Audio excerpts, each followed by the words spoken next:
Livro Os Segredos da Mente Milionária. Arquivo de Riqueza número 11. Título: As pessoas ricas preferem ser remuneradas por seus resultados. As pessoas de mentalidade pobre preferem ser remuneradas pelo tempo que despendem.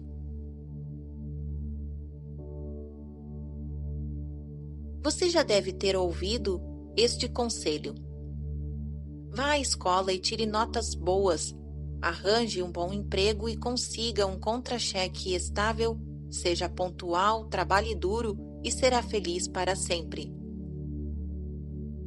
Não sei qual é a sua opinião a respeito disso, mas eu gostaria de ter a garantia dessa promessa por escrito. Infelizmente, esse sábio conselho vem do livro do Contos de Fadas, volume 1. Eu não vou me dar ao trabalho de desmascarar essa afirmação. Você é capaz de fazer isso sozinho, observando a sua própria experiência e a vida das outras pessoas ao seu redor. O que quero analisar é a ideia que está por trás do contra-cheque estável. Não há nada de errado em ter um contra-cheque assim, a não ser que ele interfira na capacidade que você possui de ganhar o que merece. É nesse ponto que está o problema. Ele geralmente interfere.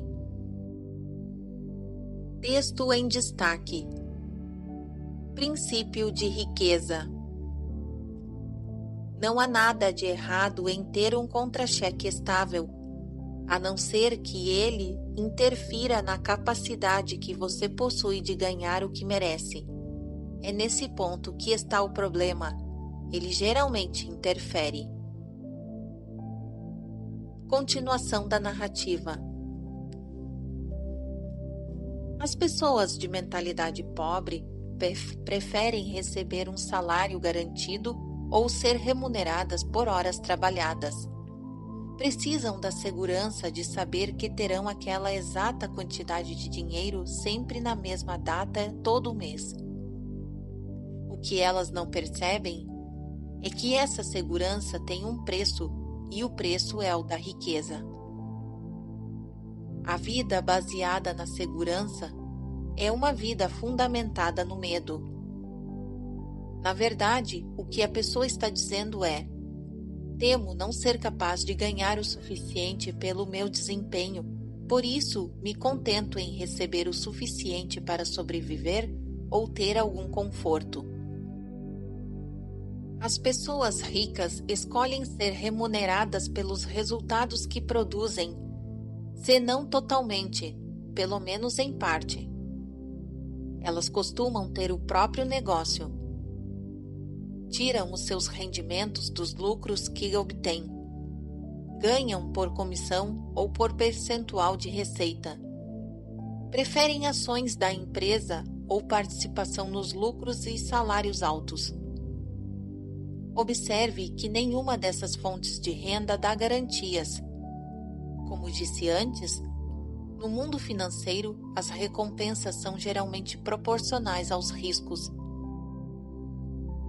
Os ricos acreditam em si mesmos, creem no seu valor e na sua capacidade de agregá-lo ao mercado. Pessoas que pensam pequeno não. É por isso que precisam de garantias. Certa vez negociei com uma assessora de relações públicas que queria que eu lhe pagasse honorários mensais de $4.000. Perguntei-lhe o que eu receberia em troca. Ela respondeu que eu teria pelo menos o equivalente a 20.000 em divulgação na imprensa por mês, em média. Eu quis saber: e se você não produzir esse resultado ou algo próximo a isso? Ela afirmou que de qualquer modo estaria dispondo do seu tempo, por isso merecia esse valor. Eu lhe disse então: não estou interessado em remunerá-la pelo seu tempo, mas por determinado resultado. Se você não o alcançar, por que devo lhe pagar? Por outro lado, caso você obtenha um resultado melhor, receberá mais. Preste atenção. Eu lhe darei 50% de qualquer valor médio que você produzir. De acordo com os seus números, isso corresponderia a honorários mensais de 10.000, ou seja, mais do que o dobro do que você pretende ganhar. Ela topou? De jeito nenhum. Ela vai bem? Não, e continuará assim até descobrir que para ficar rica precisa receber por seus resultados. As pessoas de mentalidade pobre trocam tempo por dinheiro. O problema dessa estratégia é que o seu tempo é ilimitado. Portanto, elas invariavelmente acabam quebrando a regra da riqueza número 1, que diz: nunca estabeleça um teto para os seus rendimentos. Ao optar por ser remunerado pelo tempo que despende, você estará matando as chances de ficar rico. Texto em destaque. Princípio de riqueza. Nunca estabeleça um teto para seus rendimentos. Continuação da narrativa. Essa regra também se aplica aos negócios de prestação de serviços, em que geralmente as pessoas são remuneradas por horas trabalhadas.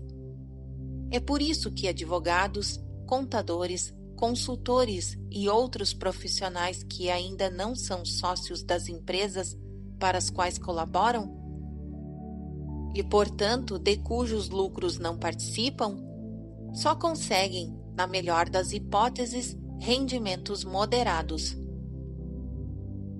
Suponha que se você está no ramo de canetas e recebe um pedido de 50.000 unidades, o que você faria nesse caso? Telefonaria para o seu fornecedor, encomendaria as 5.000 canetas, as entregaria ao cliente e embolsaria o lucro feliz da vida. Agora, imagine que você é um exímio massagista e tem 50.000 clientes fazendo fila à sua porta, todos eles querendo os seus serviços. O que você faz? Simplesmente se rói de arrependimento por não estar no ramo de canetas. O que mais pode fazer? Experimente explicar à última pessoa da fila que o atendimento vai demorar um pouco, porque a consulta terá de ser marcada para as 15h15 de uma terça-feira daqui a 4 décadas. Não estou sugerindo que é errado prestar serviços pessoais. Apenas não espere ficar rico tão cedo, a não ser que você invente uma forma de se duplicar ou de alavancar a si mesmo. Nos seminários, frequentemente encontro assalariados e profissionais que são remunerados por hora que se queixam de não estar ganhando tanto quanto merecem. A minha resposta é: na opinião de quem? Tenho certeza de que o seu patrão acredita que está lhe pagando de forma justa. Por que você não sai do esquema de salário e pede que o seu pagamento seja feito parcial ou integralmente com base no seu desempenho? Ou, se não for possível, por que não trabalha por conta própria? Só assim saberá que está recebendo o que merece. Mas esse conselho, por alguma razão, não parece satisfazer as pessoas que obviamente morrem de medo de testar o seu real valor no mercado. A resistência de que as pessoas costumam ter à ideia de receber por seus resultados decorre muitas vezes apenas do medo de romper com o velho condicionamento. Pela minha experiência, vejo que a maioria daqueles que estão empacados num emprego estável tem uma programação passada que lhe diz que é essa a maneira normal de ser remunerado por seu trabalho. Os pais não podem ser responsabilizados por isso. Se você for uma boa vítima, acho até que colocará a culpa neles. Em geral, eles tendem a ser abertamente protetores. Portanto, no seu modo de entender, é natural querer que os seus filhos tenham uma existência segura em termos financeiros. Como você já deve ter percebido, qualquer trabalho que não proporcione um contra-cheque estável geralmente produz aquela terrível reação por parte deles. Quando é que você vai arranjar um emprego de verdade? Quando os meus pais me faziam essa pergunta, felizmente a minha resposta era: se Deus quiser, nunca. A minha mãe ficava arrasada, mas o meu pai dizia: é isso mesmo. Você jamais ficará rico trabalhando para outra pessoa, em troca de salário. Se é para ter um emprego, faça questão de que lhe paguem em porcentagem. Ou então, o melhor é trabalhar por conta própria. Eu também o aconselho a adotar esse esquema. Escolha entre abrir o seu próprio negócio, trabalhar por comissão ou receber uma porcentagem da receita dos lucros ou das ações da empresa. Qualquer que seja a sua decisão, assegure-se de criar uma situação que lhe permita ganhar com base nos seus resultados. Acredito que a maioria das pessoas deveria trabalhar por conta própria em tempo integral ou parcial. O principal motivo disso é que a maior parte dos milionários enriqueceu montando um negócio próprio.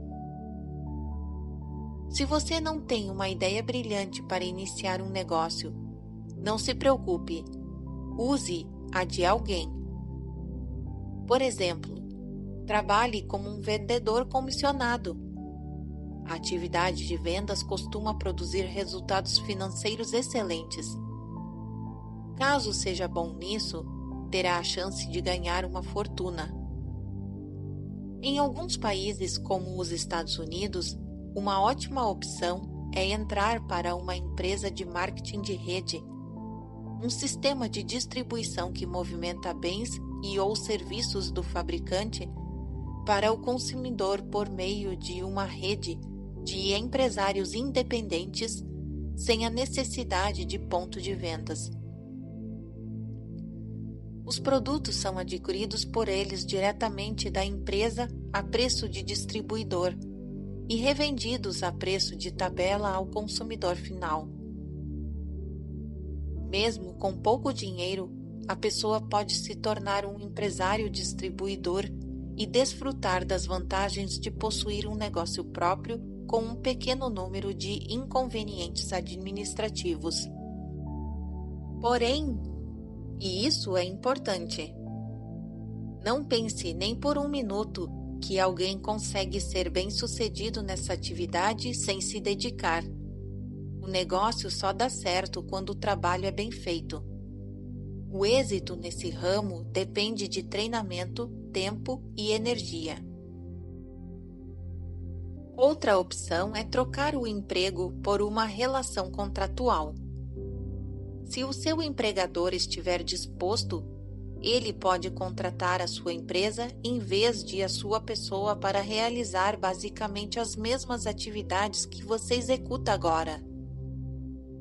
Algumas exigências legais têm de ser atendidas, mas o importante é que, caso você consiga 1 ou 2 clientes a mais, mesmo em tempo parcial, poderá receber como empresário em vez de como empregado e desfrutar das vantagens fiscais correspondentes. Quem sabe, o tempo parcial se torna tempo integral dando-lhe a oportunidade de alavancar a si mesmo e contratar outras pessoas para fazer o trabalho, finalmente dirigir o seu próprio negócio? Você deve estar pensando: o meu patrão jamais concordaria com isso. Eu não teria tanta certeza. Entenda que o custo de um funcionário para a empresa é bastante alto. Ela tem de pagar não apenas o salário, mas uma série de encargos trabalhistas que podem chegar a 80% do valor dessa remuneração. É claro que, em alguns casos, você talvez tenha de abrir mão dos benefícios que recebe como funcionário, mas só com o que estará economizando em impostos poderá adquirir o que há de melhor para satisfazer as suas necessidades. No fim das contas, a única maneira de você ganhar o que realmente merece é receber com base nos seus resultados. Não custa lembrar o que meu pai dizia: você jamais ficará rico trabalhando para outra pessoa em troca de um salário. Se é para ter um emprego, faça questão de que lhe paguem em porcentagem, ou então trabalhe por conta própria. Isso é que é conselho sábio. Subtítulo em destaque: Declaração.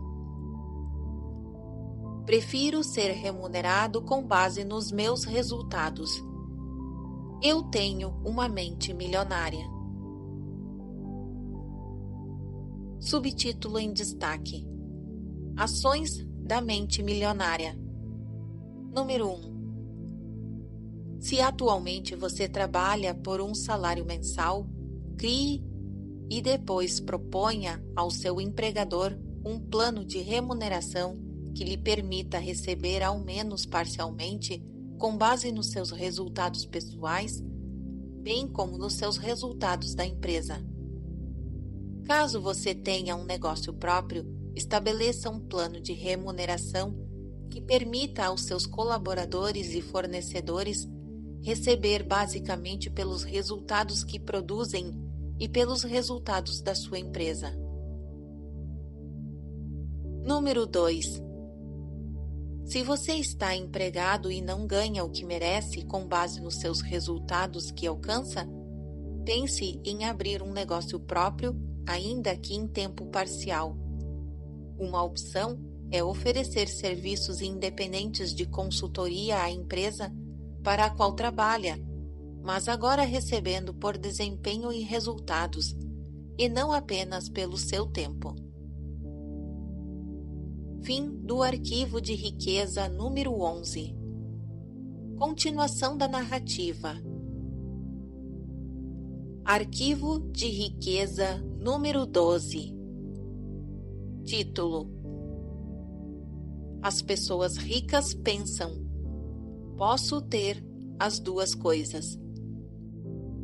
As pessoas de mentalidade pobre pensam: posso ter uma coisa ou outra.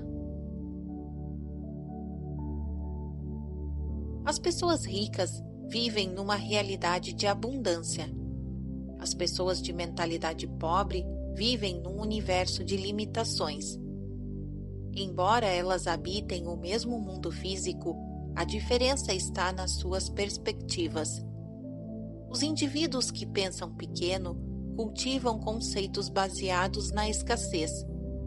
Deixam-se guiar por lemas como: nunca se tem o bastante e não se pode ter tudo. Mesmo assim, embora ninguém possa ter tudo, afinal, isso faz parte da vida. Eu acredito que você, com toda certeza, é capaz de possuir tudo o que realmente quer. Você almeja uma carreira de sucesso ou ter mais tempo para ficar com a sua família? Ambos. Você quer se dedicar aos negócios ou se divertir? Ambos.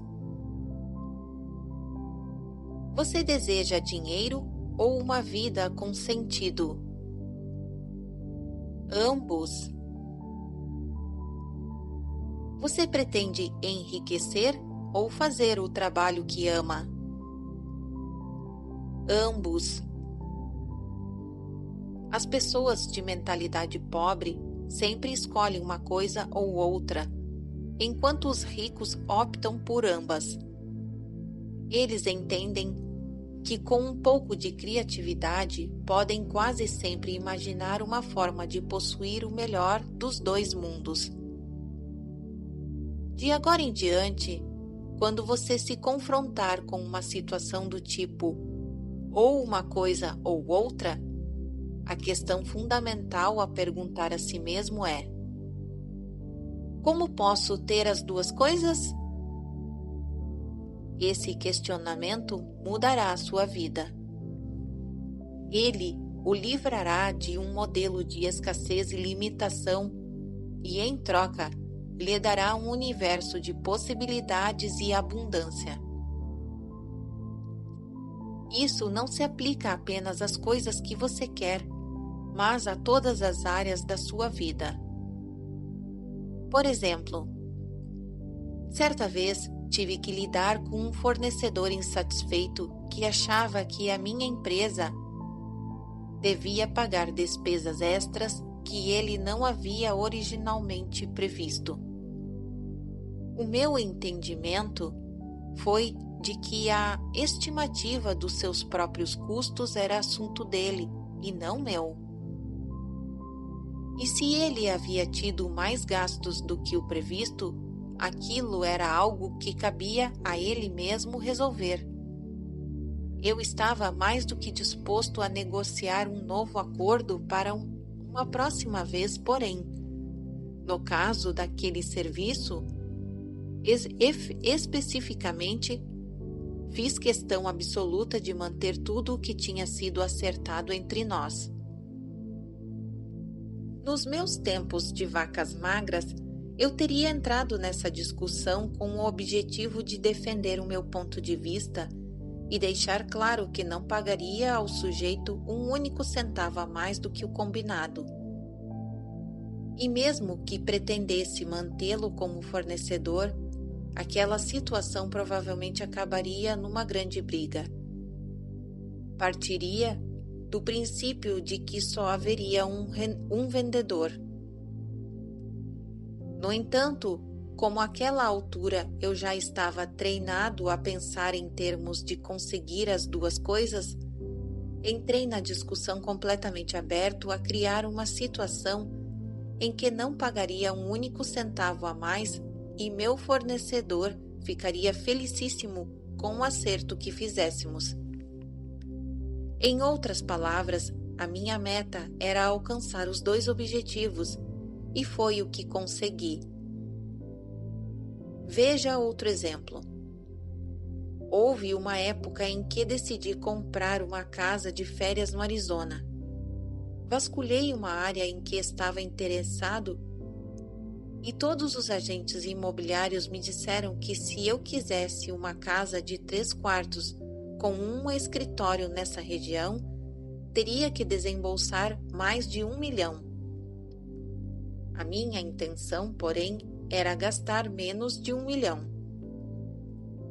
A maioria das pessoas reduziria a sua expectativa e aceitaria pagar o valor apontado pelos corretores. Eu me propus a conseguir a casa e manter a quantia que estava disposto a desembolsar por ela.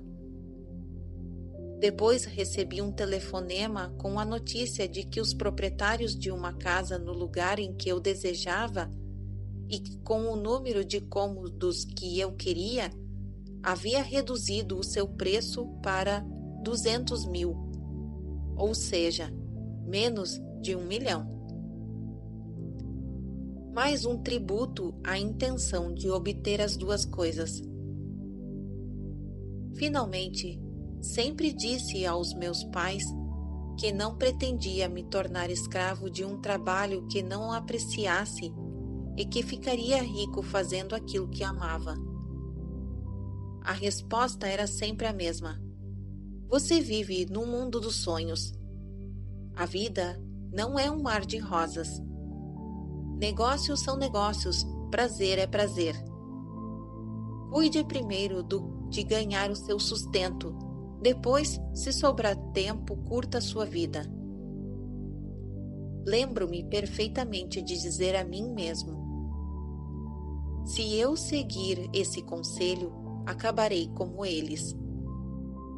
Não, eu vou conseguir as duas coisas. Foi muito difícil. Às vezes, eu era obrigado a ficar 1 ou 2 semanas fazendo um trabalho que detestava para poder comer e pagar o aluguel. Mas nunca abri mão da intenção de alcançar meus 2 objetivos. Jamais permaneci muito tempo num emprego ou negócio que eu não apreciava. No fim, fui capaz de enriquecer fazendo aquilo que gostava. Agora que sei que é possível, continuo em busca somente de trabalhos e projetos que me dão prazer. E o melhor de tudo, hoje tenho o privilégio de ensinar outras pessoas a agir desse modo. Em nenhuma outra área o pensamento de que podemos ter as duas coisas é mais importante do que no campo financeiro. As pessoas de mentalidade pobre acreditam que devem optar entre a riqueza e os demais aspectos da vida. Por isso, racionalizam a posição de que o dinheiro não é tão importante. Como já disse, essa ideia está errada. Afirmar que o dinheiro não é tão relevante quanto as outras coisas da vida é absurdo. Volto a perguntar: o que é mais importante? O seu braço ou a sua perna? Ambos, é claro. O dinheiro é um lubrificante. Ele lhe permite deslizar pela vida em vez de se arrastar por ela. Proporciona liberdade para você comprar o que desejar e fazer o que quiser do seu próprio tempo. Com ele, você tem condições de desfrutar o que há de melhor e também a oportunidade de ajudar outras pessoas a satisfazer as suas necessidades básicas. Acima de tudo, ser rico faz com que você não precise gastar a sua energia se preocupando com a falta de dinheiro. A felicidade também é importante. Repito, é nesse ponto que as pessoas que pensam pequeno se confundem. Muitas delas acreditam que dinheiro e felicidade são mutuamente excludentes. Ou se é rico, ou se é feliz. Isso não passa de uma programação de quem pensa pequeno. Uma pessoa que é rica, em todos os sentidos dessa palavra, entende que as duas coisas são indispensáveis. Da mesma forma como precisamos de 2 braços e 2 pernas, necessitamos de dinheiro e felicidade. Frase em destaque: você pode comer o bolo e ter o bolo. Chegamos, portanto, a outra importante diferença entre os indivíduos ricos e os de mentalidade pobre.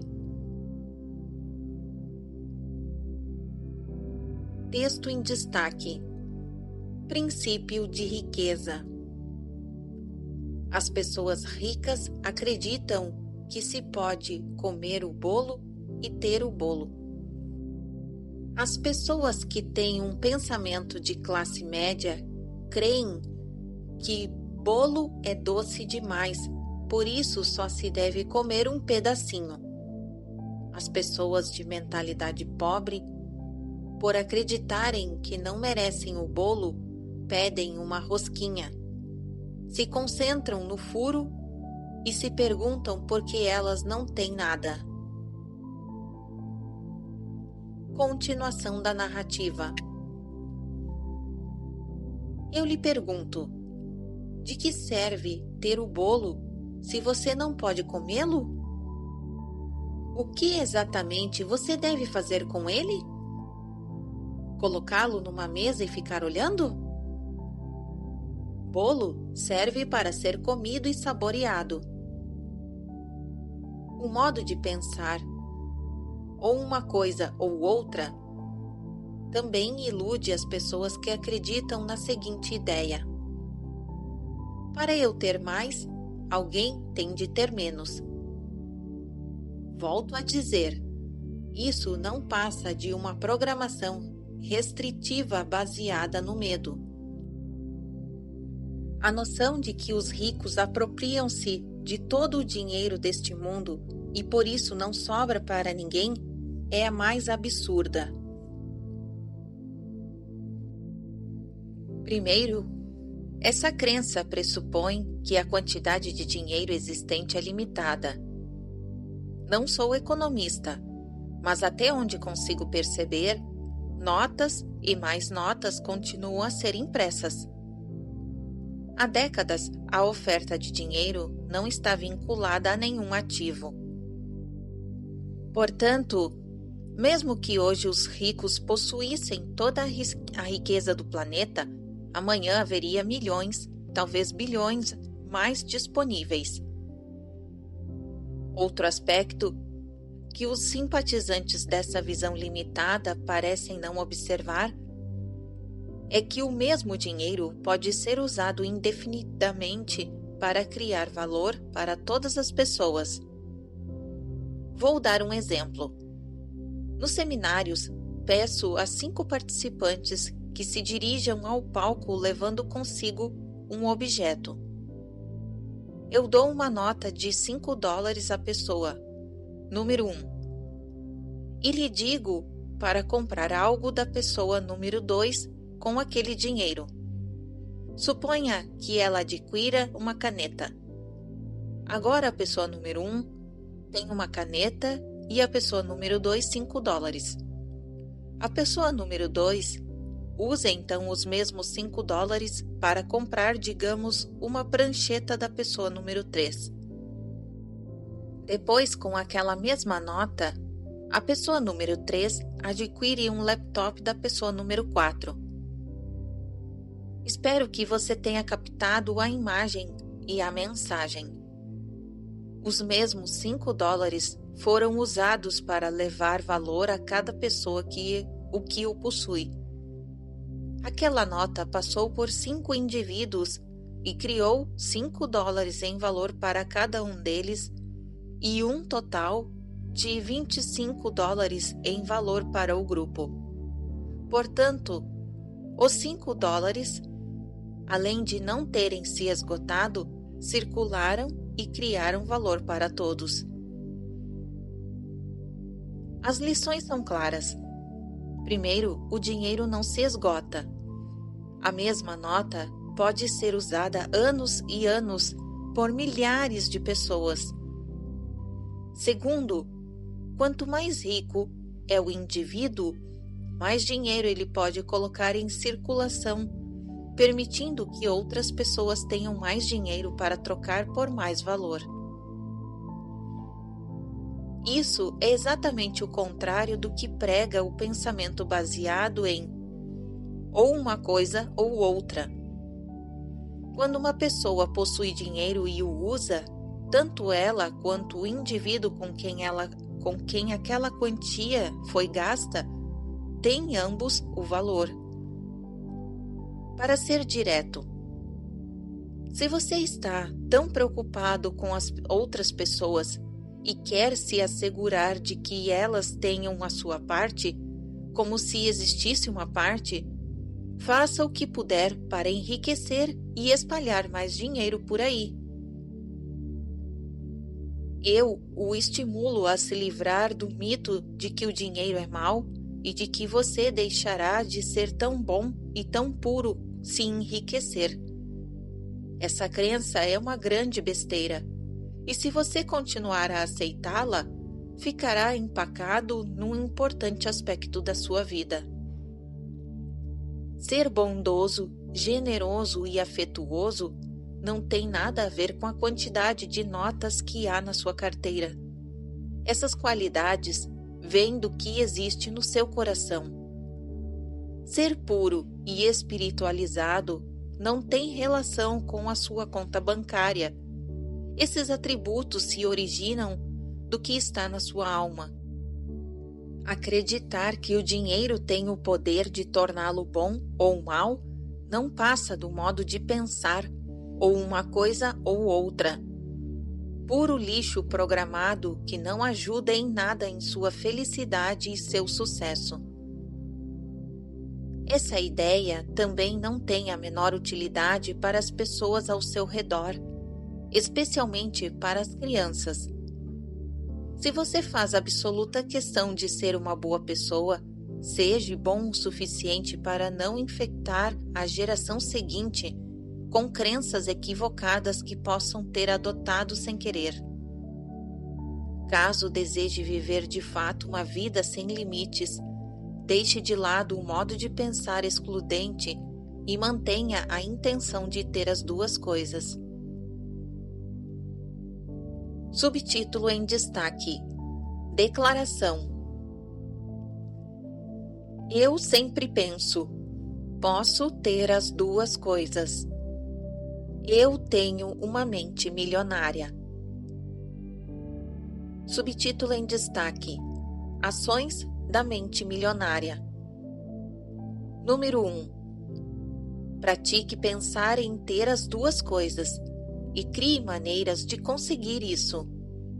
Sempre que se encontrar diante de duas alternativas, pergunte-se: por que não posso ter ambas? Número 2. Conscientize-se de que o dinheiro em circulação acrescenta valor à vida de todas as pessoas. Sempre que você gastar dinheiro, diga a si mesmo: esse dinheiro passará por centenas de indivíduos e criará valor para todos eles. Número 3. Pense em si próprio como um exemplo para os outros, mostrando que é possível ser bondoso, generoso e rico.